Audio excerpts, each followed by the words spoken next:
evening, everybody. I am Tommy, and you are on, well, you know. Kristen Melinda, good to see you. I'm glad you're here. Hello, Susie. I'm glad that you are here. People, this is going to be a barn burner. By way of full disclosure, I have done 3,000 videos or something along those lines. There are shorts in there, so I don't know exactly how many like long form videos that I've done. But I have done, good morning. I love it when people say that. I know we're bad and we're international wide. Sorry, didn't fit. So here's the deal. I've done more research on this than anything I have ever talked about. And I'm not saying that this is 100% fact. I have done more Rip Curl readiness. What's up, my brother? Denisha Blyther, good to see you. Wes Lightburn, I'm glad you're here. I've done more research on this, people, than I promise you anything else I've ever seen. Sandy Wendy, what's happening? This is becoming my, this is it. Your opus. Yeah, this is my opus. Thank you, Johnny Scoville. Thank you. This is my opus. The amount of research that I have done into this is, for me, this is absolutely the most I have ever wanted to uncover something. Lisa Trimble, good to see you. I'm glad that you are here, hon. Barbara Aldrich, what's happening? This subject matter isn't going to go away. Let's start with some stuff that is interesting before I get into the meat of this. Allegedly, according to research, 4 out of 5 Americans say they're following this story closely. 4 out of 5 Americans don't do anything in unison. This is currently tugging at the heartstrings of the entire planet. And I have had a theory. I have shared it with everybody that has ever watched me talk about this. Murph, good to see you. I am Shailene. Good to have you here. I've had a theory that I've shared with everybody. I've been open about it, that what happened is Trump got into office and got a look at these files and decided that there was some blackmail stuff in this and that he was able to push around some people on both sides of the aisle to push his agenda through. I'm here to tell you that I'm wrong. In my own opinion, I don't think that's what's happening. And it required a lot more research to get to that. I will still defend the fact that it was a fairly logical hypothesis. However, it's not the right hypothesis. I can't believe these evil people like Epstein and Diddy never get consequences or punishment worthy of their evil. Well, they don't. I agree with you on this, Rip. And it's a difficult thing to stomach. And it's probably why the rabbit hole of Jeffrey Epstein and his ties and all of that have taken me in the direction that I have gone. When I tell you that I have probably spent in total 45 hours, maybe 50 hours. And I'm not talking about like on and off. I'm talking about after all of the research that I have done on Epstein, which I have done over a very long period of time. I then decided that I wanted to start looking at things from a slightly different angle. And we're going to talk about some things tonight, some of which you may have heard, some of which you may not have heard, but tying them all together. Here's the thing. Pepperhead, good to see you. I don't trust AI. We've had this discussion. AI is slanting in one direction, obviously, and very often. So there are consequences. They're both convicted felons. Denisha, that is the truth. It's not enough. It's not enough. I'm a convicted felon. The Diddy thing we're going to talk about. I'm continuing to talk about Diddy, and as it comes up, we'll get into Diddy's going to pay for his crimes in prison, where the guys are not going to treat him very well, and he's going to do a very hard sentence. Whether that means he's being stabbed or it's just guys completely disrespecting a guy that's not being used to being disrespected.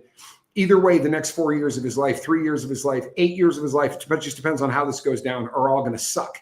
And he's never going to be what he thought he was. That's kind of a beautiful thing. This subject tonight is going to piss you off. I'm just telling you straight out. And I'm not going to do QAnon kind of crazy. Look at that, 4 minutes in, I'm demonetized. I'm not going to do QAnon crazy theories. I'm not going to say some of the stuff that you've heard from people. We're going to deal in some facts tonight. But as I was saying, I don't trust AI.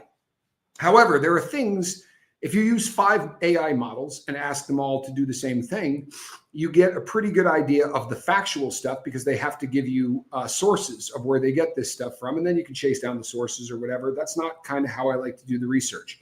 However, when you get to a point where you go, what are the odds? How many times have you said that as a human being? Put a 2 in the chat if you have ever said, what are the odds? Let me give you an example because we're going to talk about it here in a minute. Jeffrey Epstein's case, when he came up for the prosecution and all of that stuff, Bill Barr was the Attorney General of the United States at that time. The first job that Jeffrey Epstein ever has that we can find, he was a teacher of math at the Dalton School. At the time, the Dalton School cost about between $55,000 and $60,000 a year. You adjust that, we're looking at hundreds of thousands of dollars a year in today's money to send your kids to the Dalton School. And they hire a math teacher, a STEM course, right? These are the people that you need MIT degrees to work at a place like that. They hire a college dropout who's never taught anything. What are the odds that he was hired by Bill Barr's father, and Bill Barr is the guy that comes in and decides to not go after this guy in this traditional sense of the word? What are the odds? Well, these are the kind of things that I say all the time. What are the odds? Oddly enough, Miss Paris, good to have you here. You're new here. Well, hell no, we can't have that. Can everyone please say hi to our new person? Because I kind of dig saying hi to new people. And that's always awesome, right? Let's say hi. Welcome to the boat. What are the odds is a question that you can ask AI and they will figure it out. So as I go through this and we add one new layer of things that just don't smell right, each time I uncovered any of this, thank you, Wes Lightburn. Thank you, Murph. Thank you, Jane Aldrich. Thank you, Krista, Melinda, and Susie. I love it when people say hi to people. So I go through and each time I add a layer, I say to AI, what are the odds, right? What are the odds? So here are the odds. When it got to the very end and I put all of this into the AI model, one of them has a fairly decent sense of humor. I don't trust AI either. But I said, what are the odds? And the answer was a human could not comprehend the odds. And I said, then put it in human terms. And this is what AI said. If you went to a shuffle master machine in Las Vegas. Now, for those of you who are not degenerate gamblers, a shuffle master machine takes 6 decks of cards and shuffles them in such a way that we guarantee that you don't get a hot deck, right? So what it does is it shuffles it so many times so fast. And AI said it would be taking 6. The odds are like taking 6 decks of cards, putting them in a shuffler, having them shuffled, and all of them come with the correct suits in 6 perfect decks. I said, you're right. That's hard to wrap my brain around. So it said instead, how about buying a lottery ticket? Hello, Audra in Denver. Good to have you here. How about buying a lottery ticket and winning every week for 2 decades? I'm going to tell you things that people are going to say are coincidences. And you know what? I'll buy a coincidence. I'm not an idiot. I will say, you know what? It could be a coincidence that Bill Barr's father just happened to hire Jeffrey Epstein, and then Bill Barr's son does what he does, and we're going to go over that. I can say that that's a coincidence. When I tell you all of the other things that I have managed to look at, I think you're going to have a difficult time thinking that this could be anything but one of the nastiest and largest conspiracies in history. Plain and simple. Let's start at the beginning. Johnny Scolo, could you do me a huge favor? Yeah. Could you kick on that wind? I'm sorry? Of course. Yes, a little air conditioning, please. Turn on the air conditioning. Here's what we're looking at. Let's talk about the origins of Jeffrey Epstein, because people very often say that it's impossible to find out where this guy came from, and it's not. You have to do a little research, but you can find out where he came from. Jeffrey Epstein was born to Jewish parents who, by all accounts, and it's important that I say Jewish, it's going to come up. I'm not just being that guy. But he was born to Jewish parents that his life was uneventful. He was a chubby little kid, and everybody said he was kind of introverted and not much of anything. He doesn't stick out in anyone's mind. We don't really see him pop up until he drops out of Cooper Union College. Now, people blow off Cooper Union College as he was going to just this small little school. Cooper Union College might be dog crap if you're going in there for English. No disrespect to anybody that went to Cooper Union College for English. But if you're going there for the math or sciences, this is a pretty heavy-duty school. And it cranks out some really heavy-duty thinkers. However, that wasn't the case for Jeffrey Epstein. He dropped out.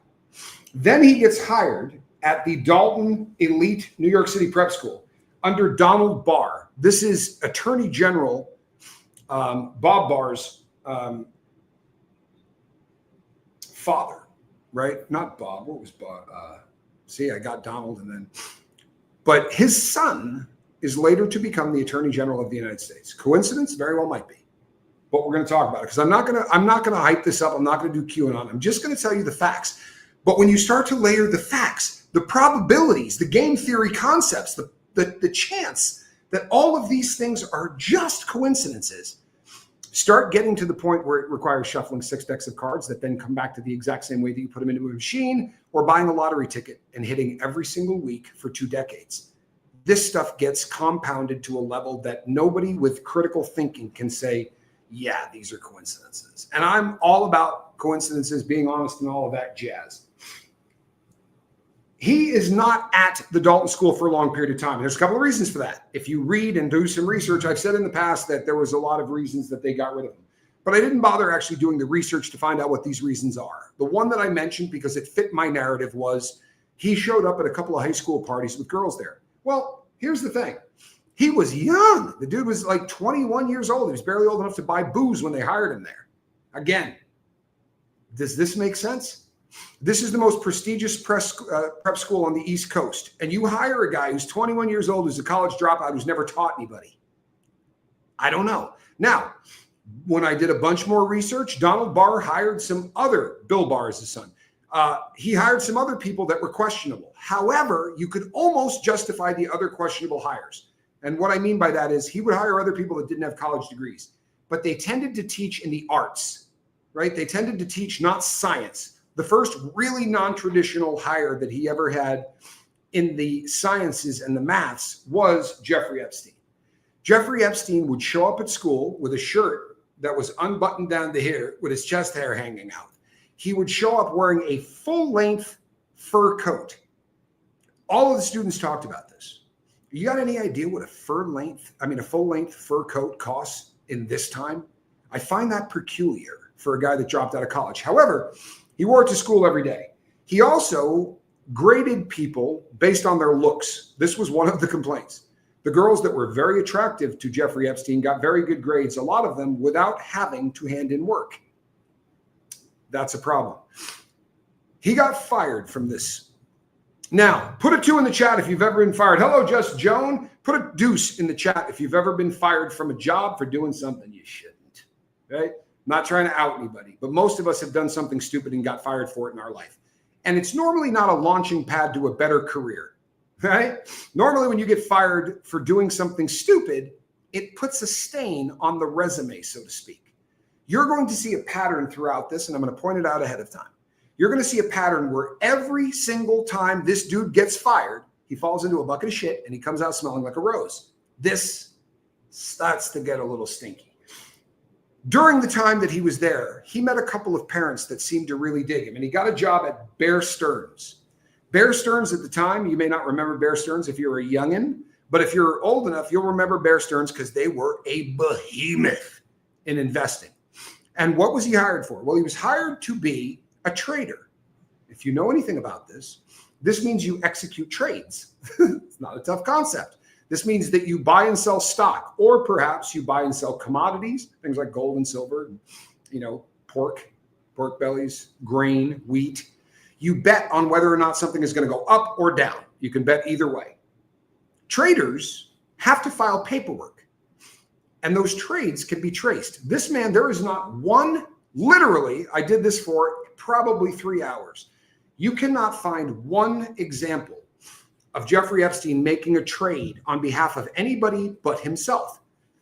By the way, he did not make many trades for himself, and he did none of them while he was at Bear Stearns. As he got older, he started to do some trading for himself, but only a couple of trades. This guy didn't play in the stock market.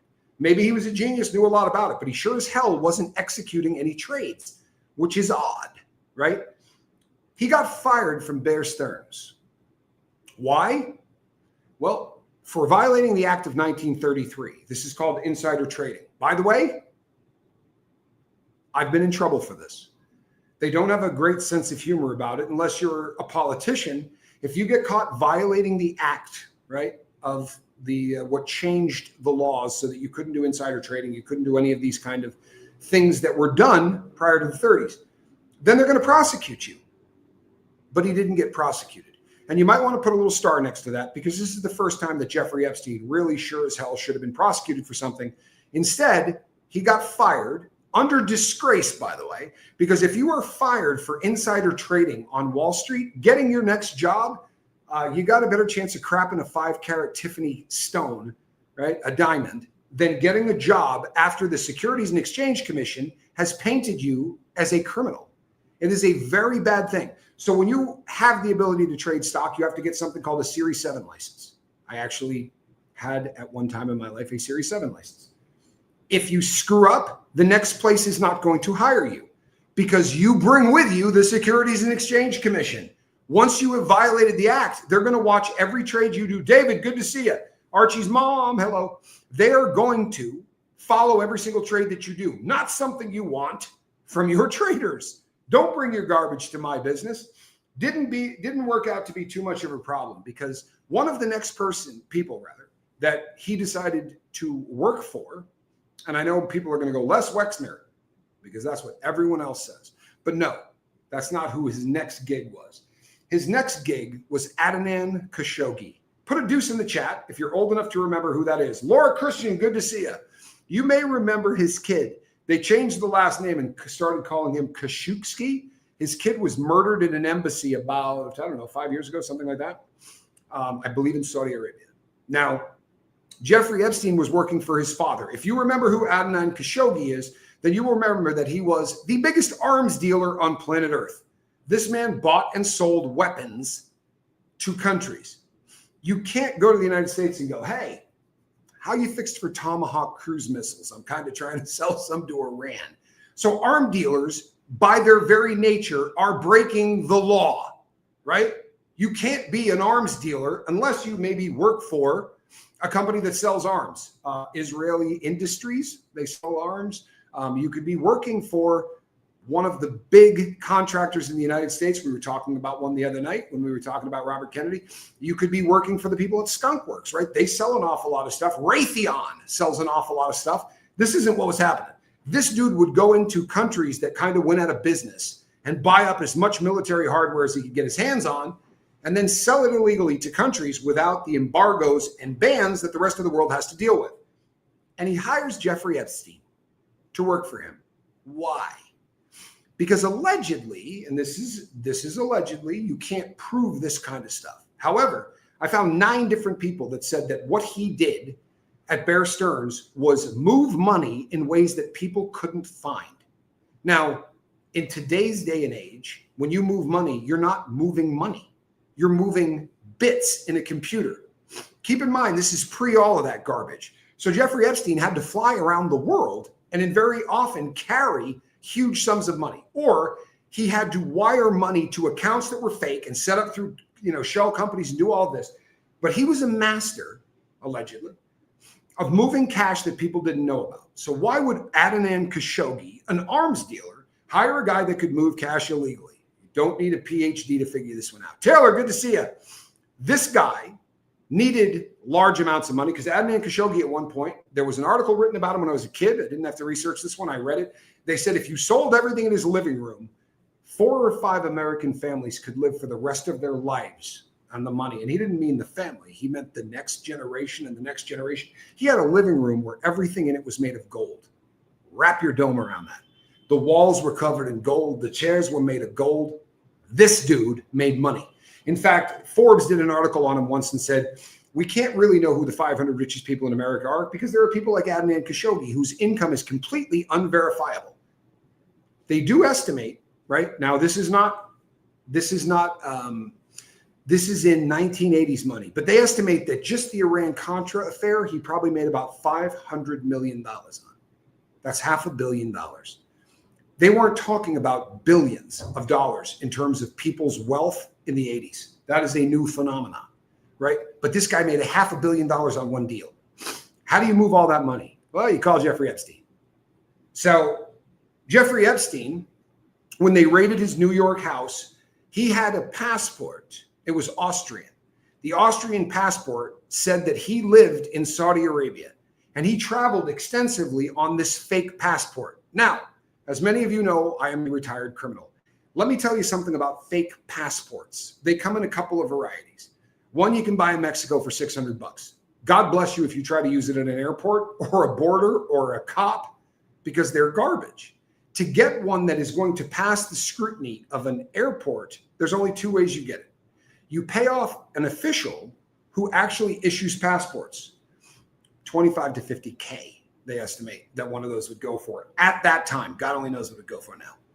Or you got somebody in the spy craft, and they make these things for a living all the time. And they're really good at it. They're professionals. This is what they do. But he had a passport. And by the way, he used the hell out of it. He used the hell out of it during the Iran-Contra affair. When all of this was going on, he was flying back and forth to the Middle East, going everywhere. His attorney said, well, he was a Jew. The last thing in the world you wanted to do was be caught as a Jew in the Middle East when all of this was going on. Before you write this off, there was the Achille Lauro hijacking where a guy with a passport that said he was Jewish got smoked. They killed him on the deck. He was in a wheelchair. They threw him over the edge after they killed him. There was a lot going on at this time that having a passport that said you were a Jew was a real problem. Logically, though, he wasn't living in Israel. He was living in the United States. And he had dual citizenship. He could have been traveling on a U.S. passport, right? Why in the name of God did he need a passport from another country? To change his last name, right? To change Epstein? I don't know. I don't know that that passes the smell test. You know what, Ashley? You don't want one. By way of full disclosure, I had one once, and it just really ends up in really bad things happening to you. It's not a good thing. They get really pissed off when they find them, and they treat you like a much higher class of criminal. It's not something that you ever want to get. It's just not a good thing. Anyway, this man was flying back and forth to a lot of countries that were deeply tied into the Iran-Contra affair. So we start to investigate the Iran-Contra affair. And if I say Iran-Contra, you're going to think Oliver North, right? You're going to think Donald Regan. You're going to think of all of the names that we heard about.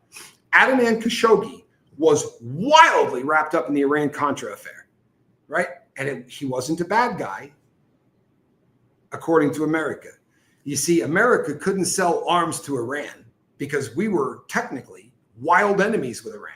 So what we wanted to do was sell arms to Iran so that we could use the money to go to South America, buy blow, bring the blow to America. No joke. Sell it, take the money back, buy guns with it from Adnan Khashoggi, and bring them to the Contras who were fighting the Sandinistas. Why? Because we didn't want those dominoes to fall. We were all going to become commie pinkos, right?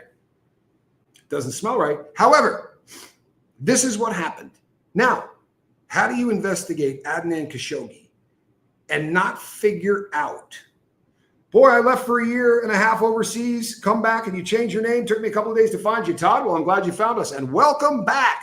Spending a little time overseas my damn self. So here's the deal, people. How do you investigate Iran-Contra and not bring into the investigation the cat that's laundering all of the money for Adnan Khashoggi? The answer to that is you don't. His name had to have come up in this investigation. It is absolutely impossible that his name did not come up in this investigation because these investigations are thorough. They're very thorough. So as we're getting to the end of the Iran-Contra affair, the people in office, this would be George Bush's daddy, he makes a change in his attorney general. Right at that point, he brings in, hey, David, he brings in who? Take a guess. Bill Barr, Donald Barr's father, the guy that hired Jeffrey Epstein for his first job. Bill Barr comes in, and right as George Bush is leaving office, he pardons everybody. Everybody that had anything to do with it. The investigation died because Bill Barr, by all accounts, pressured the dog crap out of the president to pardon all these people. Now, we could say George, Herbert Walker Bush was a piece of crap. I can't document that he knew all this. But Bill Barr pushed this. The narrative is throughout everywhere you read. It was Bill Barr that said, these people need to be pardoned. This is a witch hunt. It's not a witch hunt.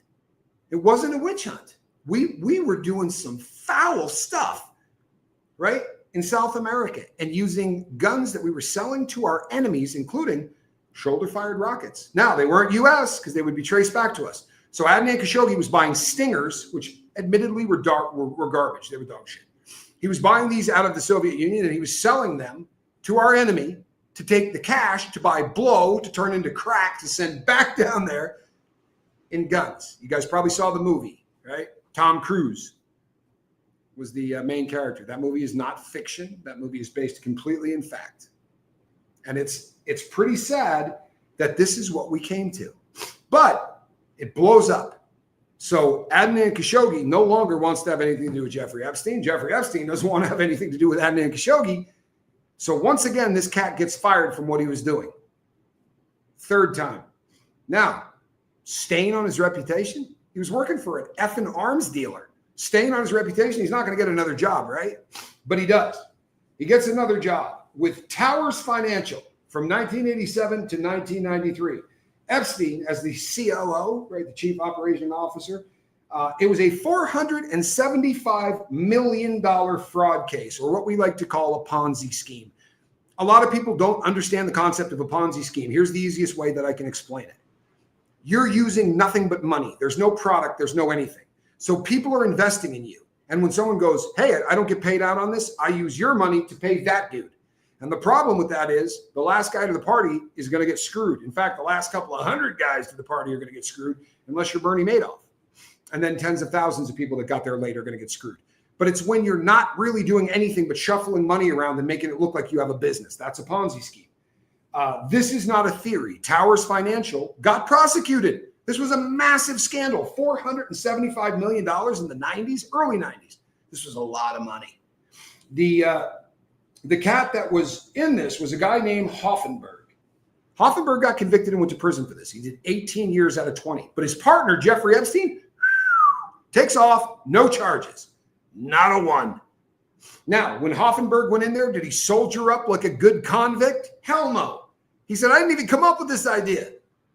Right? My guy showed me how to do all of this. Why am I going to prison and he's walking? That's how it went down. This dude wasn't a convict. He didn't soldier up. He blamed all of this on Jeffrey Epstein. And the people in power went, we're convicting you. They sent him away. He wasn't the only guy from Towers to go away, by the way, but he was the only guy to get a really long rip. They gave him 20 years for this, of which he did 18. Right? So time off for good behavior and all that garbage. This is not a guy that was making wine. This isn't a guy that was partying. He was a businessman. He went into prison and did 18 years on a 20-year sentence. There were no charges filed against anyone else, despite unbelievable amounts of federal scrutiny. Does this make sense? Well, this isn't the first time Jeffrey Epstein's going to dodge a bullet. In fact, we already know it's the second time, or maybe the third. Right? Because he sure as hell screwed up at Bear Stearns. The SEC went after him. He didn't get prosecuted. Everybody else does. At that school, he was going to parties with young girls and giving girls with big boobs nice grades. Every time this dude should have been prosecuted, he got a better job. This starts to smell really bad, right? Now, here's the funny thing about Hoffenberg. Hoffenberg didn't die in prison. He got out. And when he got out, he got rowdy. He started doing podcasts. He started doing interviews. And you know what all of them said? Jeffrey Epstein's the biggest scumbag that ever lived. He was so guilty in what happened with Towers. I can't believe the guy didn't do time. Anybody want to take a shot in the dark at what happened to Mr. Hoffenberg? He's no longer with us. Now, you want to play way of full disclosure, critical thinking. He was 77 years old. 77-year-old people do pass away. 77-year-old people that spent 20 years in prison where they couldn't smoke a cigarette, they couldn't drink beer, if they were on chronic care, and he was, right? He had a high blood pressure. So he met with a doctor twice a month. Every 2 weeks, he went to the doctor. Didn't have to worry about paying for it. Didn't have to worry about blowing it off because he had something else to do. Statistically speaking, people in prison on chronic care live way longer than people on the street because they can't do anything to screw them up. You're bored senseless, so you eat 3 meals a day because you're trying to break your day up. So you actually eat 3 meals a day. The food might taste like crap, right? Todd, good to see you, my man. Todd says heart attack. Yeah, he died of a heart attack. But here's where it gets stinky.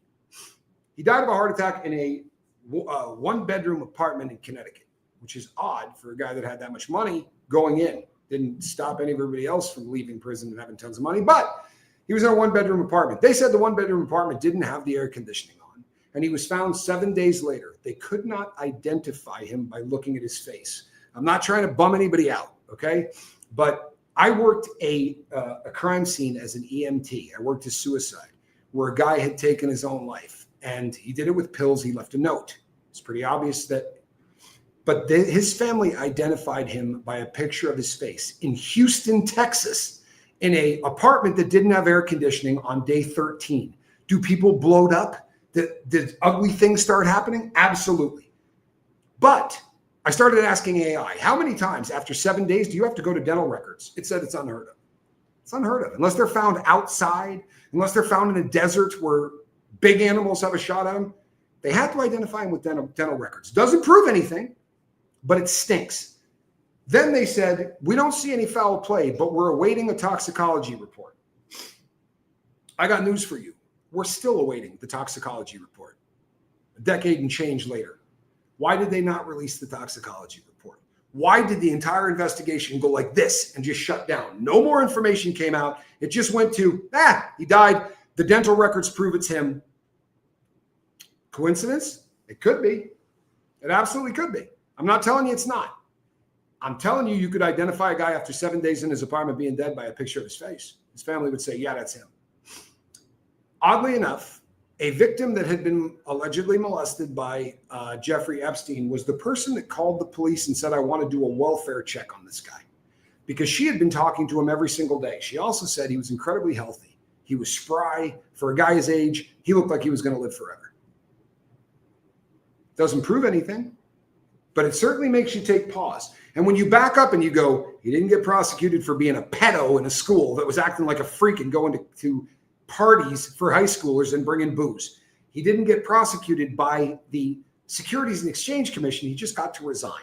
The Tower thing, which he absolutely should have gone to prison for, he didn't just not go to prison. He walked with a fortune. According to Hoffenberg, he took at least $25 million out of that company, and it could have been as much as 50 in 1991 money.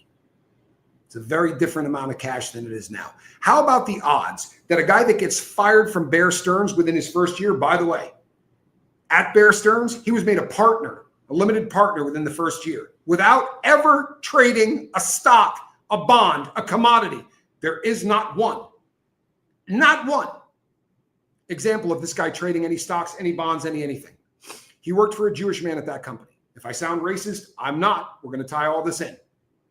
But he worked for a Jewish guy, and it is absolutely phenomenal how many times this guy just ducked and dodged and didn't seem to have any repercussions, right? So this guy magically disappears very conveniently as he's wanting to do interviews with everybody on earth and tell the people who Jeffrey Epstein really is.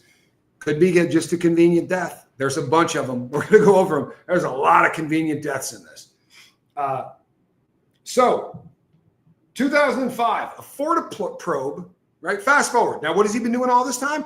Well, New York called him the New York's most eligible bachelor, right? New York's most eligible bachelor. I believe he might have been, right? There's no reason to think that writing that article is bad. But as I've talked about on this show before, the woman that wrote the article also was about to break the story. She had two witnesses who were going to say, this guy molested me. One of them was going to say he did it when I was 15. She ended up not running with the story. Why? Pressure from Epstein and outside sources. I can't find out outside sources. That's all that no matter how I research it, that's all that's said. But she said a bullet was left on her front porch, and she thought, that's kind of weird. She was pregnant at the time, by the way. And then a dead cat was left, and it was decapitated, which, by the way, makes me want to kill everybody. But a decapitated cat was left on her doorstep. She was so freaked out that she hired security to watch her kid in the NICU unit at the hospital after she gave birth. They scared the crap out of this woman. And the article went out, but it talked about how he was like a man of mystery. And all of the part about him molesting kids could have stopped back then. But no, because every time Jeffrey Epstein was this close to getting prosecuted or getting outed, somebody fixed it. And this is a recurring theme. Now, could these all be coincidences? Sure, they could be. They could be. But when you start stacking them one on top of the other, we get back to those 6 decks of cards. We get back to hitting the lottery again and again. Palm Beach, Florida. There are 36 victims in the Epstein case that happened out of Florida. Here's the deal. He's hiring girls, bringing them back to his house and saying, I want a massage. The massage ended with him rolling over, masturbating, and trying to force the girl to give him head. Sorry, we're adults, right? And I'm looking at how long I've been doing this show. So speed this up a little bit. But he tried to force these girls to perform oral sex and in many cases raped them when they didn't. That's what happened. And there were 36 victims. The guy that picks this up is a guy named Acosta. We've talked about him before, but he's the prosecutor. Let me tell you how this works. The prosecutor has leeway to cut deals. They have to. And they have to have leeway to cut deals without going to the federal government. Last time I talked about this, a lawyer wrote to me and said, prosecutors have incredible leeway to cut deals within the federal government. I don't know who this lawyer is. She said she's a longtime watcher of my channel. I don't know her name, but I did more research. And here's what it comes down to. You absolutely can cut deals, but there's two things you can't do. One of them is you can't offer somebody a sweetheart deal unless you talk to every victim. This is a law, by the way. These victims found out about his deal in the newspaper, which means Acosta broke a crap load of laws. He has, now people are going to argue this one with me, but I promise you, if you research it enough, you're going to find it in spades, right? He talked to somebody on an interview and he said, this was in a congressional hearing. He said, I was pressured to not prosecute this man because they said that he was an asset. This is a term that spy agencies use when they're working with somebody. They said he was an asset. Afterwards, he has denied this emphatically, but then again, look at what Comey's doing. Look what everyone else is doing. Comey does an interview where he says, I'm proud of what I did. Now he's saying it never happened. This is what rich elite people do. But now he claims it didn't happen. However, he was kind of an unheard just prosecutor. In the next president's cabinet, he picked this kind of unheard prosecutor to make him a cabinet level position. Does that smell right? Put a 2 in the chat if that sounds like BS to you. But it gets worse. It really does. It gets way worse. Because the sweetheart deal was engineered by Alan Dershowitz. Whether you like him or hate him, it's Alan Dershowitz. You know who the other attorney was? Because I didn't mention this last time. You know who the other attorney and there were 3 others, but you're not going to know the names of the other people. But how about Ken Starr? Put a 3 in the chat if you remember that name. If you don't, I'll help you out. Ken Starr did the probe into Bill Clinton, right? Started out as Whitewater, the Whitewater investigation, where the Clinton crime family had a guy that would say to them, you want to buy some property? It's $75,000. You can buy this property. The Clintons would put out $75,000. Then they would call him 3 months later and go, hey, somebody wants to buy it for $4 million. You want to sell it? It was a money laundering deal. It was filthy.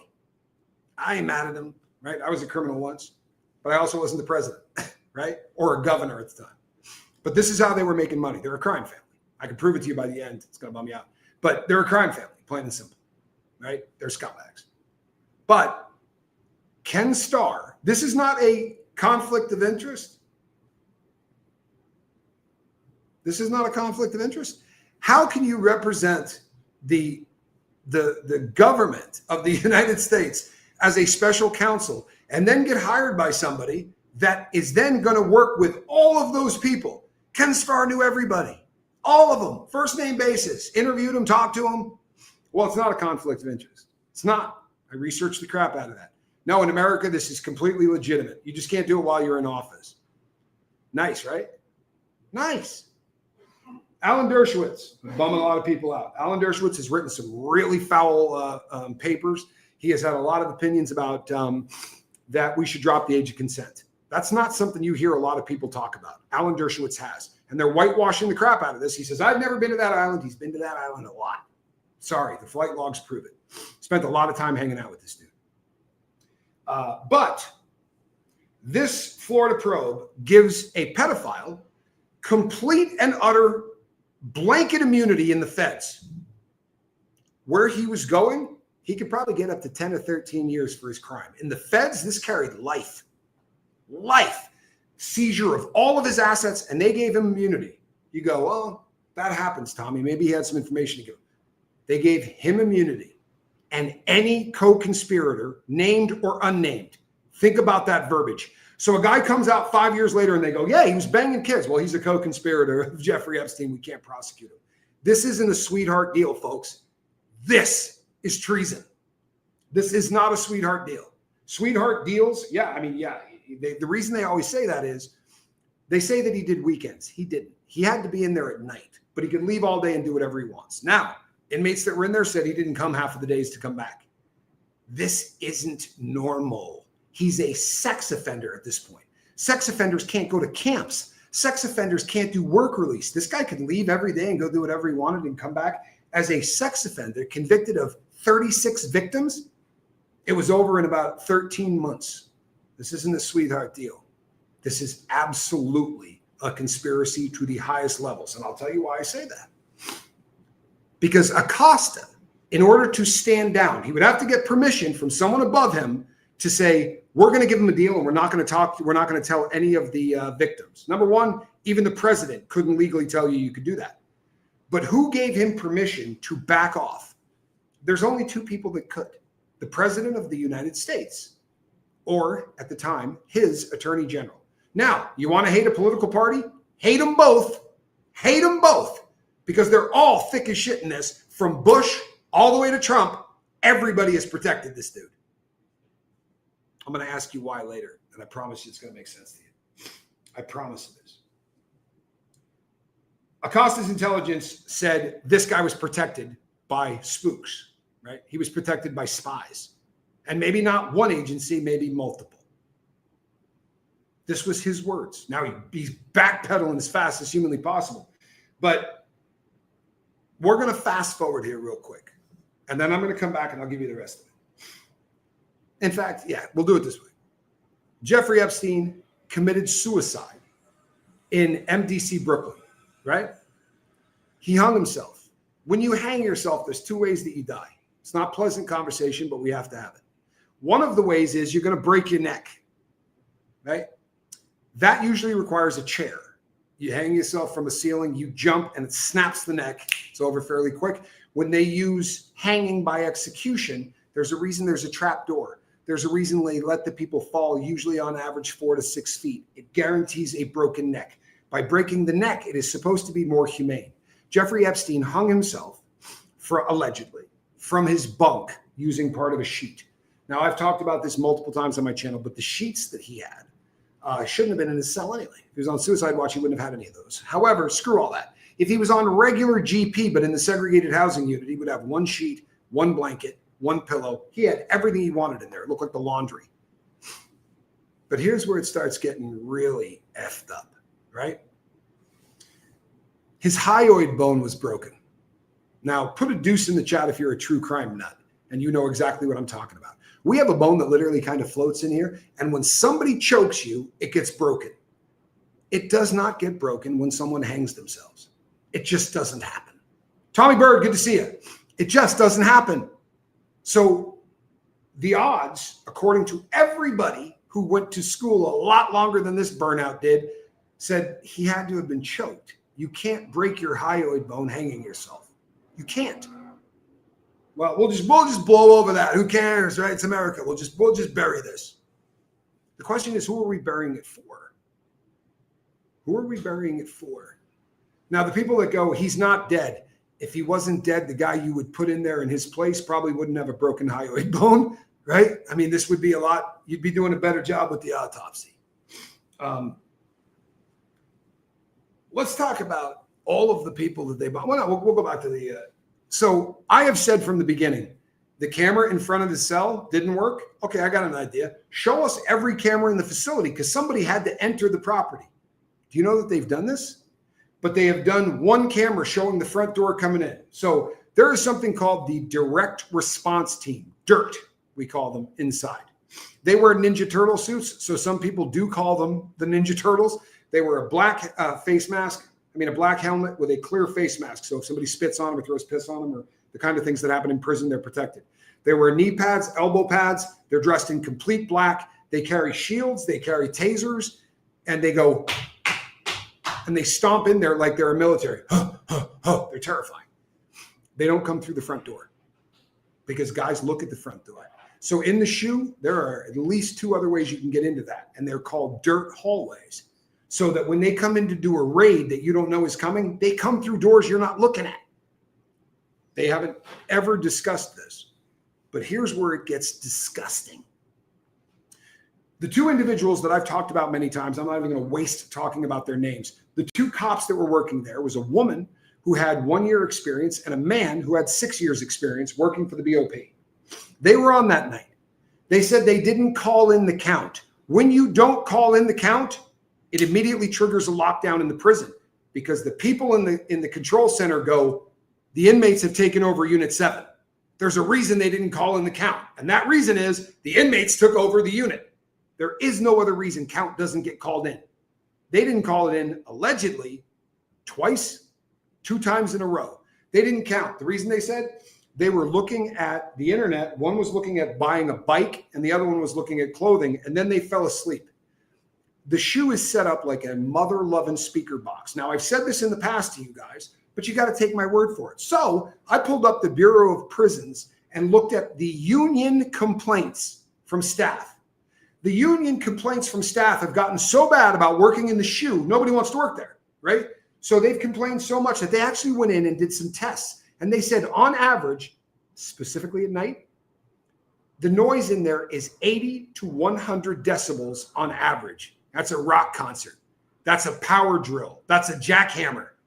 But these two were down there like this, napping while all this was happening. And the way it's set up is you've got between 3 to 6 tiers. A tier is 12 to 18 units, cells, so 9 on each side, and it's a box. And you scream to communicate with people because you only live with one guy, but your friend Tony lives in a different hallway. Between you and that hallway is the rotunda, the day room. There isn't an office that these cops go into. They sit in that day room. So all of those tiers screaming, and people will say, hey, Tommy, you going to yard tomorrow? You heard? Every single sentence ends with you heard. The guy comes back and goes, I hear you. Then he talks and yells, you heard. It's the most frustrating thing in the world. And I can sleep next to this ocean. I can sleep when rock concerts are going on next door, but I couldn't sleep in the shoe without using a drug. It was the worst, unbelievable sounds you can imagine. But these two, they were taking a nap. I'm really trying to be a gentler Tommy, but that's bullshit. That's bullshit. The people at the union will tell you it is. So I did a little more research. If you blow off doing your job in the shoe and someone gets murdered or commits suicide on your watch, what happens? Do you realize this is a crime? Do you realize it's punishable by up to 20 years in prison? And guess what? They've done it to people. They just didn't do it to these two. In fact, these two got 6 months. And that 6 months was commuted, not literally, wrong choice of words. They satisfied that by doing a program or two. They were off of this in about 3 months. And I can't find them. I literally can't find them. They have disappeared off of the face of the earth. They don't have a social media footprint of any kind. They don't seem to have driver's licenses of any kind. There is just no way to track these people down. But these two have never testified in front of Congress. They are having hearings out the friggin' wazoo about Jeffrey Epstein. They're pulling up people that make 0 sense, but the two people working have not been interviewed. So I started doing the critical thinking thing and saying, in the past, do these people not testify in front of Congress? And the answer is hell no. Normally, they go up there and get grilled and shit on for 5 to 6 hours. These two, not so much. Not so much. Not too worried about it. Does that pass the smell test? Put a 2 in the chat if that just seems a little odd to you. Now, when you start stacking this with working at Bear Stearns, right? Getting hired at the most prestigious trading place on the planet after getting fired from the most prestigious prep school in New York that you got without a degree, right? Every time this dude gets in trouble, something better happens to them. Do you know how that usually works? You have a handler. You have somebody that works at an intelligence agency that is pulling the strings to make sure all of these things happen. So Bill Barr gets hired to come in back in the 80s and pardon everybody in Iran-Contra. This was a scandal. People were super pissed off, right? You call somebody like that a fixer. You call him a fixer. He came in and he fixed it. Fast forward to Epstein's death, and what happens? Bill Barr becomes Attorney General a second time. Same guy whose dad hired him for his first job. He comes in to handle whether or not Jeffrey Epstein committed suicide or he was murdered. Comes out, does a press conference, and goes, yep, committed suicide. You guys have a great day. The fixer fixes it again. Odd. The timing of all of this is just odd. Then throw in the fact that his dad was the guy that hired Epstein. And you start thinking that maybe there's somebody pulling strings throughout Jeffrey Epstein's entire life, right? Every single way that this can possibly be fixed, somebody comes in and fixes. Now, Epstein started a couple of companies while he was alive. Most of them were shell companies. They were absolute bullshit. However, Ehud Barak, does that name sound familiar? Put a do in the chat if you're old enough to remember Ehud Barak. He was the prime minister of Israel at one time, and then he had massive contracts with Israeli defense forces and things like that after the fact. Ehud Barak flew out to visit Epstein 30 times in New York. Allegedly, he's on the flight manifest to the island, although I can't find it. I found a bunch of very credible people that say he was, but I can't find an actual transcript that says he was there. So all I can tell you is what I can find, right?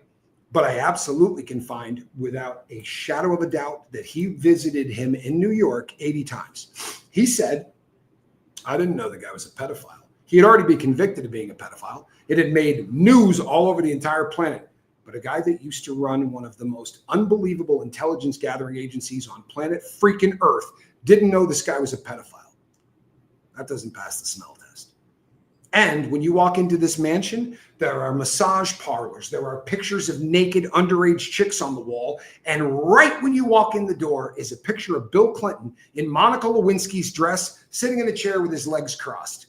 And Ehud Barak didn't go, hey, something's going on here. No, he knew, because this man worked for the Mossad. There is no other explanation. And if you go, well, you're making a big jump there, Tommy. Am I? After Robert Maxwell died, you may not know that name, but that is Ghislaine's old man. He wasn't born Robert Maxwell. He has a very long name. It's about this long. He changed it so that he could run and get elected in Great Britain and actually sit in office over there for a while as a elected official. When he died, he got the most unbelievable burial you could possibly imagine in Israel. They did it facing the Wailing Wall. Like this guy got, it's like being in the rotunda, like what we did for people that have been shot and killed. Like he lied in the rotunda. He got the highest honors you could get in Israel. He wasn't Israeli, right? He didn't live in Israel. He died on a boat. They said that. And then, by the way, the name of the boat is the Lady Ghislaine. He had 9 kids, and Ghislaine was his favorite daughter. She was a socialite, jetted around the planet. When he died, all of his assets, which were hidden offshore, ended up in the hands of Jeffrey Epstein. At which point, Jeffrey Epstein takes Ghislaine Maxwell as his girlfriend, handler. We're not exactly sure what the hell that was. What kind of girlfriend lets you bang any underage chick you want and then rubs your feet on the airplane 20 minutes later? Girls tend to be a little bit more jealous than that. That's been my experience. There's a lot of people in the know that say that, Epstein worked for some of 3-letter groups in the world. Todd, I've gotten to the point where I don't care. He worked for the CIA, he worked for the Mossad, and he worked for MI6. Are those the ones you're talking about? Because I think there's a lot of evidence that he was working at one time or another for all 3. And we all got played. We all got played. MI6 got played, the CIA got played, and the Mossad got played. The Mossad got played less than all of them, in my humble opinion. And these are opinions. Now I'm not telling you facts. But the fact is this. Ghislaine Maxwell didn't have a problem finding young girls for her boyfriend to have sex with. Do those people exist? Yeah. I mean, there are freaks out there like that. Is that a logical conclusion? In light of everything else happening, is it more logical than maybe her job as the daughter of one of the most famous spies to ever work for the Mossad? Is it more likely that maybe she just took over where dad was working and her first mission was Jeffrey Epstein, whose job it was to get dirt on American politicians as much as he can? Why? Because the Jews buy an awful lot of military hardware from us, including the Iron Dome, which protects them from the missiles that are coming in from everyone. That was a Raytheon deal, right? That was a spinoff. It was a fortuitous happenstance of a failure, right? The Star Wars project never really gained traction. However, Raytheon developed a smaller version of it that we called the Iron Dome. And the Iron Dome we gave to Israel. We also give them our F-16s. We give them our F-30s. We give them our F-35s. We give them every single piece of hardware that we have to protect themselves. And there are people that go, boy, we give a lot to the Jews. And people will say, well, they're the stability in the region. If that goes away, then this is just going to be an Islamic hellhole and people are going to go nuts. Don't send me an email. I don't care. It's going to be an Islamic hellhole and there are going to be people trying to kill infidels all over the planet. Don't want to hear it. Don't want to hear it. Read the book. Somebody gave me so much crap about this and they've never read the book. Read the last chapter of that book. They're not fond of infidels, people that don't believe. I don't want to hear it. Go away. What's more likely? She was just completely cool with him banging teenagers. In fact, I'll go out there and get him for you. I haven't met that girl yet. I don't know that I want to. Most of the girls that I have met who call someone a boyfriend like to possess that, just like he likes to possess her. There's the you're mine, I'm yours thing. No, didn't bother Ghislaine in the slightest. Didn't bother Ghislaine in the slightest.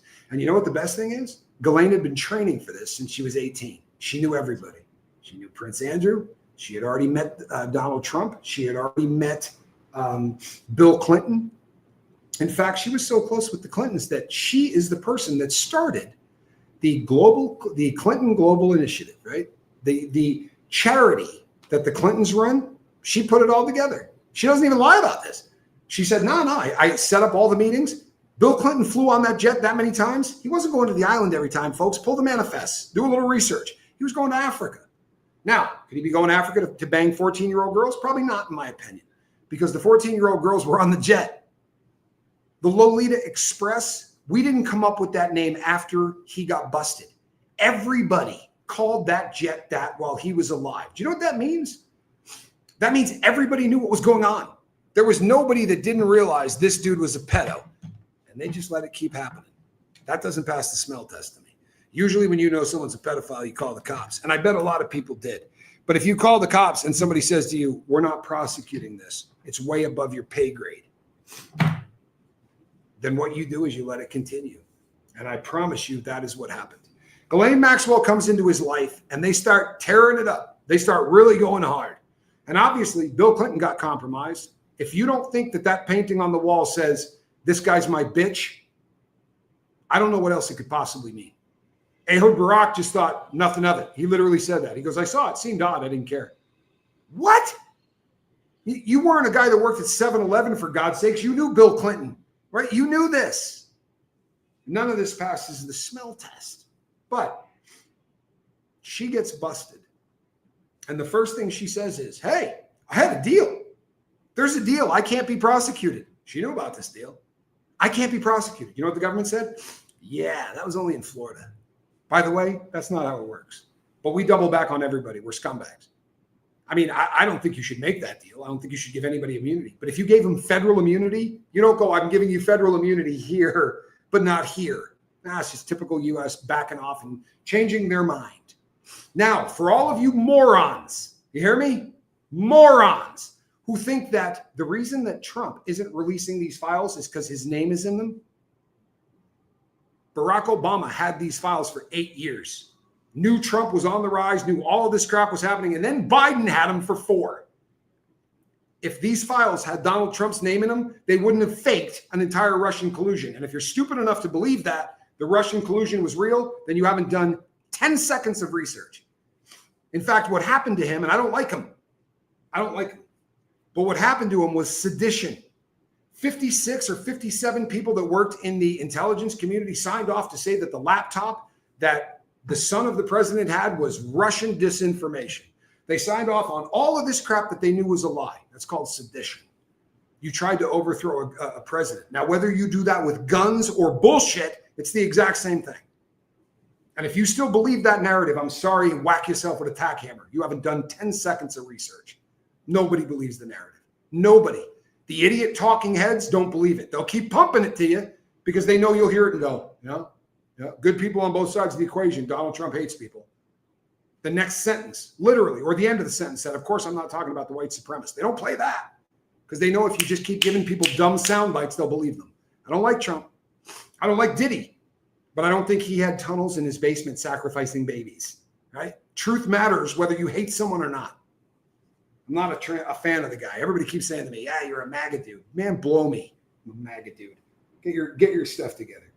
Anyway, he started a couple of businesses. One, Ehud Barak allegedly was flying in to talk to him about. That was one of the things that Barak said. 30 trips? You couldn't call the cat on the phone to talk to him about this? You need face-to-face meetings 30 times? I don't buy that. You know why you don't talk to someone on the phone? Because every phone call in the United States is recorded. You needed to talk to Jeffrey Epstein in a place where they weren't going to be listening. That's why you flew there 30 times. Make no mistake. He didn't want to be recorded. Sin, good to see you. That's why he flew there. No two ways about it. Guy that used to be the prime minister of Israel just happens to know some financier. So Les Wexner, we've talked about this dude. Les Wexner is a very odd cat. He likes to say that what drives him is a demon. He uses the Yiddish word, but he says there's a demon that drives everything he does. If somebody tells you that every decision they made is based on a demon driving them, get the hell away from them as fast as possible. But he started out with this little company called The Limited. We remember it as a big company. It wasn't. It had one shop, but he started getting it in malls. And then he bought Victoria's Secret, allegedly for $1 million. I have a hard time wrapping my brain around that. But he bought Victoria's Secret for $1 million, turned it into a $1 billion company. Seen a few women in it. It's pretty nice stuff. Well, to be honest, if Trump was on the list, it would have been already out because the Democrats would have used it. Right, Todd? They would have crucified him with it. And why wouldn't you have? I mean, we live in a country where it's more important to kill your political enemies than it is to get something done in Congress. Trust and believe they would have crucified him with that. He's not. He's on the list, I'm sure, for hanging out with the dude at one time or another. He bailed on this guy. If you look, they had no contact for a very long period of time. He did bail on. And they say it's because of he was recruiting women out of Mar-a-Lago. That's not the truth. He was recruiting women out of Mar-a-Lago. That's one of the reasons that he has cited that he got rid of them. There was also a deal where both of them were bidding on the same property. And that is the kind of thing that Trump can get really pissed off about. I tend to think that's probably more logical. But then the whole world found out what kind of guy he was. And there was no contact with him and Trump after that. However, it reminds me of the Diddy 50th birthday party. I'm the only guy in America that wasn't at Diddy's 50th birthday. Does that mean everybody went to freak-offs? It did whenever we were all bullshit in the world. It did when everyone was going, they're all guilty. Echo chambers suck. And I built one once. I'm never going to do it again. The stuff that I'm telling you, I've researched the dog crap out of, and this does not make sense. None of it. Ghislaine Maxwell is one of two people in the history of the Bureau of Prisons that I have been able to find who were successfully moved as a sex offender to a prison that does not have a fence around it. Believe it or not, the first cat's name was Slim Pickens. No relation to the real Slim Pickens, but that was the guy's name. Slim Pickens did about 50 years in prison without doing anything wrong. And they had to fight. There was like the sixth time that they tried to get him transferred to a camp that the BOP said, finally, yeah, we'll let him. He was older than dirt, and the odds of him getting out and committing another sex crime were pretty low. And that's the threshold because there's no fences. So you put a rapist in there and they walk off and rape somebody and your career's over. So they don't like doing those transfers. Ghislaine Maxwell had 4 years in on her sentence. And she's now at a camp because she's the most dangerous person on planet Earth right now. I promise you. And everyone's kissing her ass. Not because Trump needs protection, because he's on those files. But I'll get to that. I will get to that. I'll tell you why I think all of this happened, and I think it'll make a hell of a lot of sense to you. But we have to talk about Prince Andrew, who, by the way, is still Prince Andrew, but every other title he has been stripped from him. They can't strip the name Prince from him because he is the daughter of a queen. He's the son of a queen. See that? I'm misgendering the guy. I'm probably going to get sued. He is the son of a queen. That will always make him a prince. He is no longer the Duke of anything, and that is about a day ago, right? Because Epstein is ramping back up, people. A lot of people are pissed about this, and they're not going to stop talking about it, right? However, he was super good friends with Ghislaine Maxwell. Ghislaine Maxwell is the one that introduced him to Epstein. Epstein introduced him to Ms. Gouffre, who he molested. So did some other people. She claims Alan Dershowitz did. Then she recanted. Now, I'll be really honest with you. When someone recants something, that to me doesn't smell right anymore, because it's very simple to say to the woman, if you don't recant, you're going to swim with the fishes like Epstein does. But she killed herself, right? We all know this. Do you believe she killed herself? Put a 3 in the chat if you think that that smells bad. Put a 3 in the chat if you think this woman's suicide smells bad. You can feel free to put a 1 in the chat if you think she really killed herself. But here's some stuff that's a little unusual. She 6 months ago killed herself. We don't know how. We don't know how. They have not released how she killed herself. She might have put a gun in her mouth. She might have hung herself. When the hell have we ever gone 6 months without hearing how somebody took themselves out? And they said, well, when we got over there, we just assumed it was natural causes. So did she eat a bunch of pills? Because that could look like natural causes. If she's swinging from a rope, you could go, well, it's natural causes. She killed herself.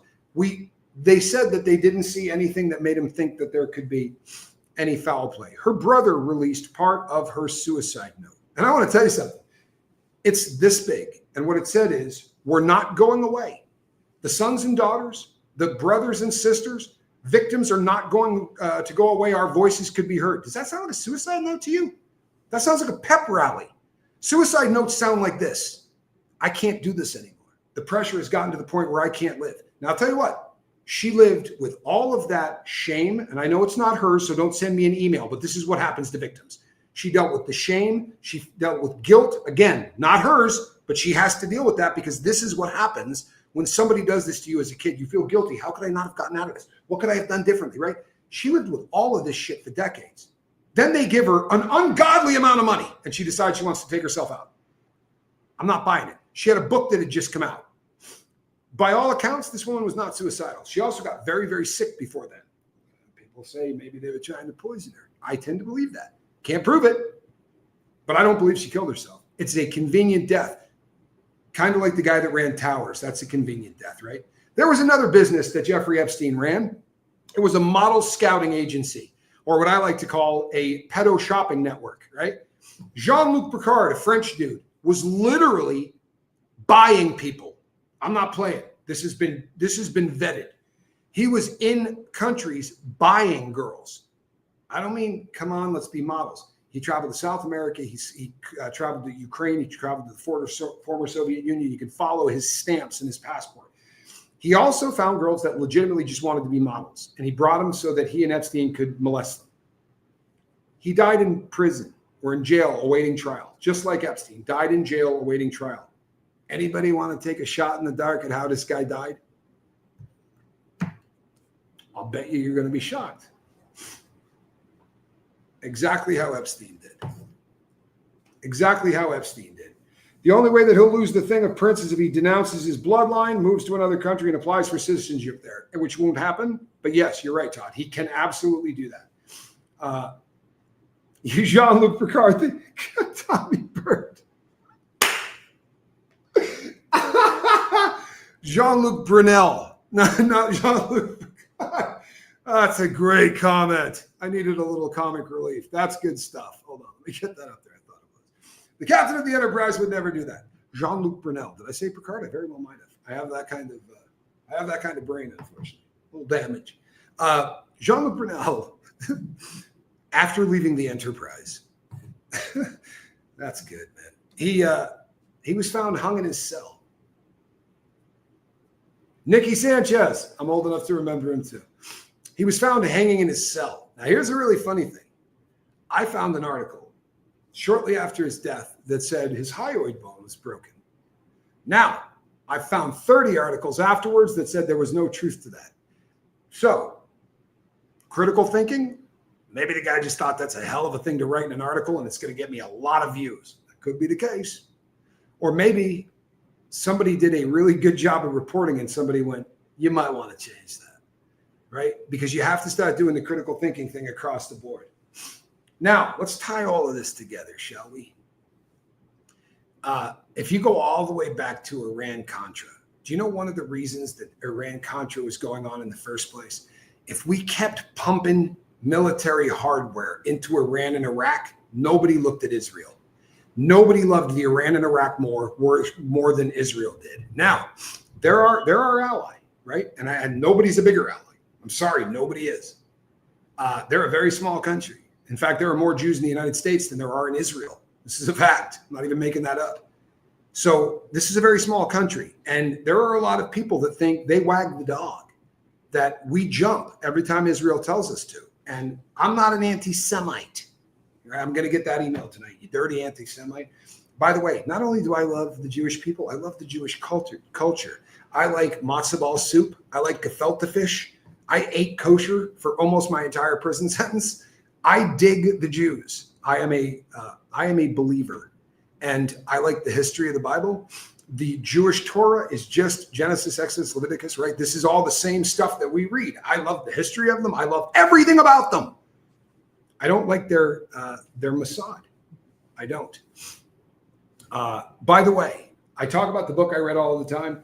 What it says above their door is not by any means necessary, although it does say that in the building. What it says over the door is, by deception, we will make war. It was funny. I was trying to find the name of the book, and I couldn't do it no matter how hard I tried. And I said to AI, the book that I read starts with a guy in a red Porsche 308. And I gave them that much, and they came back and said, this is the book that you were looking for. I don't use them for any other kind of research, but that kind of thing, when I can't think of a book I read, is really an easy thing to do. Take all of these things and put them together. Take all of these things and put them together, and you come up with something that is so hard that to say this is a coincidence. Les Wexner, right? Jeffrey Epstein took this guy over. He is a billionaire. He decides to hire a guy that has never made a trade and give him power of attorney over everything that he does. Does that pass the smell test? By the way, would you like the most valuable property in New York? Today, the most valuable single family dwelling in New York is Jeffrey Epstein's previous townhome, the one that he owned before he died. This is not just a townhome. This is a mother-loving mansion, right? That's a 30-second walk to Central Park. And Les Wexner just went, go ahead, have it. Have it. Didn't even sell it to him for $1. He gave it to him. You can have this. Doesn't make any sense. None of it does. None of it does, right? But can you imagine giving a pedophile like him the keys to Victoria's Secret? Think he had business cards made? Think he walked up to little girls and said, hey, how would you like to be a Victoria's Secret model? And then take in the guy from the Enterprise, right? Jean-Luc Brunel. And he just killed himself the same way that Epstein does. Shit, that passes the smell test. A lot of convenient deaths. Gouffre, right? We don't know how she killed herself. We haven't had a toxicology report. We haven't seen a full suicide note. We haven't seen any of this. Hoffner, the guy that worked with him at Towers, dies and is found 7 days later. No toxicology report. Nothing else has been released. And we needed to do dental records because after 7 days, we couldn't even recognize if this was the same guy. 77 years old, could be. But those are two really convenient deaths for that cat, don't you think? Right? Gouffre, we know nothing about. Brunel, we know that. I mean, and then Brunel hangs himself. That's a convenient death, right? This is a guy that could talk to us an awful lot about Epstein. These people just seem to die at the perfect time to keep this story from getting out. Now, that has all the earmarks of an intelligence agency cleaning up a mess. Throw in the fact that the odds, by the way, I have them calculate just the odds of this. And they do it logically. They don't go, they say, well, there are 300 million people in the United States, but at that time there was about 290. This many of them were teachers. The odds that the attorney general's father ends up hiring a guy that doesn't have a college degree, right, that failed out of a university and has never taught before to run the math department at a school is really highly unlikely. When you throw it all together, it's like taking 6 decks of cards, putting it into a machine that shuffles them and having them come up in the exact perfect order through 6 decks, or hitting a lottery ticket once a week for 2 decades. This is impossible that all of these things are coincidences. Throw in a sweetheart deal in Florida that is unheard of. A pedophile, 36 victims, gets weekends, right? And the feds aren't going to pick it up. Feds just aren't going to pick it up. They're not going to tell the 36 victims that this guy cut a deal that's going to keep him from doing any federal stuff. That's illegal. That is breaking the friggin' law. Insider trading, breaking the friggin' law. All of these laws got broken and nobody got prosecuted. I mean, when you see Epstein sitting in there and talking to the prosecutors, he's leaning back in his chair. He's got his hands like this and he's smiling his ass off. You know why? Because he knew there was no way in hell they could let him go down. He can torch this place. So how do we get where we're at today? Donald Trump runs for his entire deal saying, we're out in this. We're going to release all of the Epstein files, all of this. We're going to get into all of it. Then he gets into office the second time. And this time, there isn't a deep state that's holding on to all of this stuff. He fired all of them. He went in and just butchered the FBI. He put a new guy in because he learned in his first term that they're not hooking him up. So he got rid of a lot of the deep state guys, especially within the intelligence organizations. He gets in there and now they dump all of these files on his desk. And you know what it yells? Mossad. It yells Israel. It yells the Jews. It yells that this dude was an asset and we knew about it. 1,000 victims, right? 1,000 women. Not one guy did anything to him, by the way. Ghislaine Maxwell went to prison as a pimp who sold 1,000 girls to no one. No one. Right? And what does she get for that? After 3.5 years in, they're moving her to a camp. Boy, life is good if you're elite, right? Especially if you work for the Mossad. So now look at the environment that Trump gets all this stuff in. We get the attack in Israel where these guys come in underneath, right? Basically, they're using paragliders to get in and murder and take hostages and kill kids and all of this stuff. And how does the world react? They don't go, the Jews need a break. They go, no, you've been doing people dirty in Gaza for so freaking long that we have hundreds of thousands of people waving Palestinian flags and marching through cities. Now, you research those protests and you're going to find a lot of people that were putting a lot of money into America to make those happen. Going on campuses, the Palestinians spent a shit ton of money to make those protests happen, but who cares? That's irrelevant. What you had was a real groundswell of people that were pissed off at the Jews. In fact, we have seen anti-Semitism on the rise as bad as it has been since, what, the night of the broken glass, Kristallnacht, right? 1939, brown shirts. This is as ugly as it's ever been for the Jews. And now you got a president there with a Jewish daughter. She's converted, a Jewish son-in-law. He's working all kinds of stuff in Israel. And the realization for that president that not only is this going to bury Israel if this story comes out, but it's going to show what a pack of scumbags the United States are too. We knew about what was happening. We did. It doesn't pass the smell test that we couldn't. If he was just an Israeli asset and had nothing to do with the CIA, he doesn't get that deal in Florida. We don't do that for people who work for other intelligence agencies. We do that for people that can deliver to the United States. So you are either working for the CIA. This is critical thinking 101, folks. You're either working for the USA or you're working for somebody and we want to know so much about what you're doing for the other country that we'll give you that deal.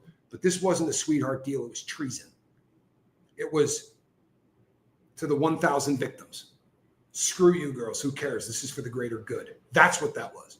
The 36 victims in Florida, we're not even going to tell you. You're going to have to read in the newspaper that this jackwagon isn't even going to be doing full days in prison, except for the weekends.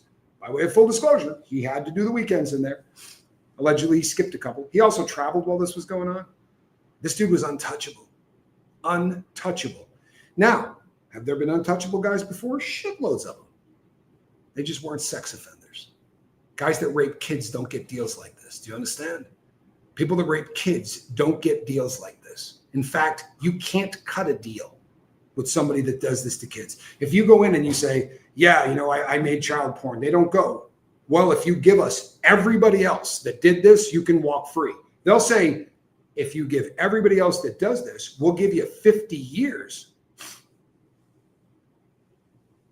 Absolutely, Rip. Let me make this perfectly clear. I love the United States of America. I love the people of the United States of America. The government, I don't trust. And unfortunately, their partners in crime, MI6, right? The Mossad, I don't trust any of them. And I no longer believe that the president of the United States has this much power. The intelligence agencies have been running the country for a really long time. It's why we had the crack epidemic. It's why we had the heroin epidemic. How is it that every time we have a drug epidemic, our intelligence agencies are in the country that manufactures those drugs? Is this a shocker? Like critical thinking 101? We go into South America to fight the Contras and cocaine and crack blow up like you've never seen. We go to Afghanistan, heroin becomes the biggest problem on the streets. It goes from 300 a gram to 30. And the first time the heroin problem happened, we were over in Vietnam. And the books have already been written on that history. Air America and the things we were doing. I have had no less than, and I'm not exaggerating even this much, I have had 50 people that have reached out to me that said, I was in Afghanistan and I guarded poppy fields. I started collecting them. For real, one email after another of people that said, yeah, I was there. My job was to guard poppy fields. Does that sound like it's in the interest of the United States of America? Now, you know what America will tell you? Because they've had hearings on this in Congress. They said, well, we needed the warlords to work with us. And if the crops got destroyed, then F you, this is heroin. And it's ending up on the streets of the United States. I've been putting it in my arm for 3 decades at that point. It's just absolutely beyond comprehension. The ends justify the means, Tommy. Can't make an omelet without breaking a couple eggs. 3,000 boys at Pearl Harbor, had to let them go. We had to end fascism, right? We had to take over the Nazis and put them out. So those soldiers had to die, but the means justify the ends. 1,000 girls get molested on some island, and then the rest of their life, their soul is damaged. They can't live normally. A bunch of them commit suicide. Hey, man, we got Bill Clinton on tape banging a kid, and it allowed us to do all kinds of really important things. Guess what? It sucks, man. It sucks. Archie's mom, it does me too, man. It does me too. It's wrong at every level. And the sad thing is, you know, we came up with the greatest stuff in the entire world. I'm sorry, there's no country that came up with greater ideas. Granted, we stole most of them, right? We stole them from Voltaire. We stole them from all kinds of people. But we hold these truths to be self-evident, that all men are created equal and they're endowed by their creator. Hear that? By their creator with certain unalienable rights, life, liberty, and the pursuit of happiness. Unless you're a 14-year-old girl, and taking away your pursuit of happiness is going to make us an easier negotiator the next time we go to the table, because we'll sacrifice you for that. I don't think we should have a Central Intelligence Agency anymore. For real. Why don't you list me out all their victories, right? Because it's pretty easy to list out all their failures. The crack epidemic, the Bay of Pigs invasion, like you can just keep doing this forever, right? How many times they've been caught? How about MK Ultra? You know that the people in MK Ultra didn't know they were in MK Ultra? I just come to your house and give you 2 or 3 grams of LSD and see if I can twist your mind to turn you into a killer. This is the shining city on the hill. This didn't happen in the 40s and 50s, right? This is a 60 or 70-year-old scandal at this point. And if you think that's a long time, you're wrong. I promise you, I'm almost there. It's absolutely phenomenal to me that this is where we're at. And it's absolutely phenomenal to me that people aren't tying all of these things together, right? From Iran-Contra, I read books on Iran-Contra. He's been purged from those books, but he moved the money. Why is he not in the books? Because the Mossad's a bad group of mamba-jambas. I'm not joking you at all. You can think I'm being funny. But when I started doing all of the research on this, to speed things up, I read every article. I'm not BSing you, right? But to speed things up, you can say, I was reading a book, you know, blah, blah, blah. One of the models said to me, I wouldn't do a story on this if I were you. How about that? How about that? An AI model says, it seems like a dangerous thing to do a story on. Yeah, maybe that's why people don't talk about it. Maybe that's why no one's trying to paint all of this together in one tight bundle. But if this guy didn't work for the Mossad, it's really odd that his girlfriend's father did and got a state burial. And what job has she ever had? What did she do for a living? She was his favorite daughter. The boat that he died on was called the Lady Ghislaine. He trained her to collect people. Her job was to collect people, which is what spies do. And then Jeffrey Epstein did it. All of these people that are yelling, Matt Groening went to the island. The Stephen Hawking went to the island. Do you think Stephen Hawking went there to bang little girls? I had ALS, right? Couldn't get out of a wheelchair. They collect people. And if you have any kind of legitimacy, you spend $10 million on super scientists, people go, oh, so this guy's a philanthropist. Now you're more likely to get on his jet and fly. And he wasn't on the jet passing out kids unless he happened to be on the jet. More often than not, these manifests were people that said, hey, here's what you do. We'll give you a free ride home. I'm not even going to be on the jet, but go ahead. There's a bunch of celebrities and stuff going. You don't have to fly. They're recording everything in the jet. This is an intelligence gathering agency. And if you can get dirt on one person, you can leverage that bad boy And you go, yeah, what are they going to do with an actor? They're going to have that actor come out and say, you know what? The Palestinians are wrong. What's going on in Gaza? I mean, come on, that's huge, folks. That's huge. This is what intelligence agencies do. Well, if you really think about it, the CIA budget is over $700 million. Well, you know what the really funny thing is? We got no idea what their budget is because there is a threshold. If they want to do something in a country, they have to ask Congress. They ain't asking Congress dick. They didn't ask Congress of what they were doing with the Iran-Contra affair, right? And Adnan Khashoggi made $500 million on that in the early 90s. Trust me, that budget's a little bigger than people think it is. But that's why you have to bring cocaine back from South America and sell it as crack. Because selling it in the kilo, man, kilos of blow are expensive back then. You're going to pop up on radar.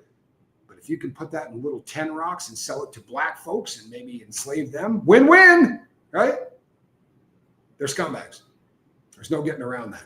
There's no getting around that. Now, the people aren't. The American people are fantastic. They really are. But it starts becoming a cabal. Like I was talking about the JFK assassination and the people that killed, RFK.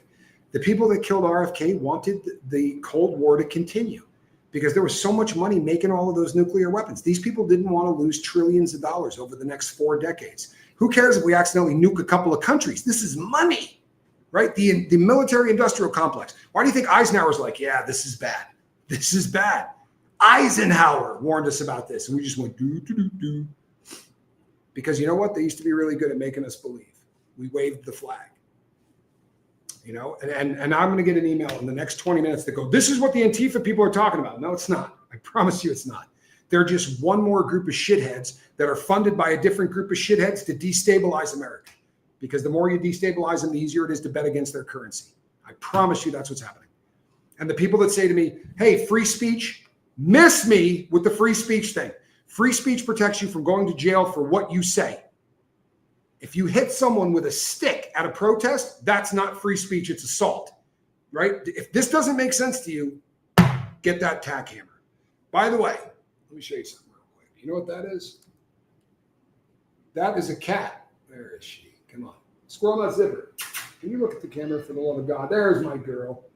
That is a cat that up until about 4 minutes ago was in the basket. She's getting back into the groove of it. I just got a little bit too long-winded. They did LSD in the prison systems in California in the 60s and 50s. They did it in the federal system even later than that. Whitey Bulger. You can pull it. This is not an urban legend. This is nothing. You can pull it up. Whitey Bulger was paid $53 a month to be dosed up with 0.5 gram to 1 gram of LSD weekly for an entire year. And he didn't do it for the money. The guy was rich. He did it to get, are you ready? 58 days off his sentence. And I would have done it too. They could have shot me with rat poison to get 58 days off my sentence. That was a year of good time. There isn't much an inmate won't do. That's why they have done away with these kind of things. Because you can't consent if somebody holds everything over you. It's like P. Diddy having sex with some girl that wants to be a rock star. She can't consent to that. If the guy's got too much power, that's it. All right, folks. I've gone a little bit too long. She is a pretty kitty, is she not? I love Squirrel Nut Zipper. All right, people. Between now and the next time I see you, I might calm down a little. This makes me sick. If it makes you sick, please leave a comment, because I'm going to tell you something right now. You got a better chance of seeing my Lord and Savior in sunglasses and a tie-dye t-shirt than you do with this video being seen by anybody. I have hit every single button you're not supposed to. So do me a favor. Leave a comment. If you've never subscribed, do it, and share this with 6 people. If this resonated with you, you're my only hope of anybody seeing it. All right? I love you guys. We'll see you on the next one. I'm Tommy. Bye.